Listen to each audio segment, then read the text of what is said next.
আপনার কেমন লাগছে বাচ্চা পেয়ে? ভালো লাগছে। বাচ্চা কি করবেন, মানে কতটুকু ভালো লাগছে একটু বলেন। এখন খাওয়াবো, লালন করবো, মানুষ করবো।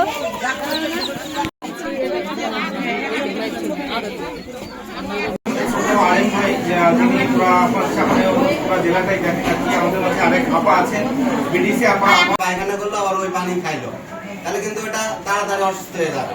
ওইটা আমাদের মূল উদ্দেশ্য। আপনারা নিয়ে এগুলো ব্রাকের সাথে থাকবেন, ব্রাককে সহযোগিতা করবেন, আমরাও আপনাদেরকে সহযোগিতা করবো। উন্নয়ন করবো স্পেশালি থ্যাংক জানাই যে ভাইরা আমাদের মিডিয়া ভাই আছেন, আর সর্বোপরি আপনারা এখানে কষ্ট করে আসছেন। নাম দিব না, পানি কষ্ট করলে জ্বর সর্দি কাশি এগুলো হতে পারে, তাই না? পানিতে রাখবো না। আর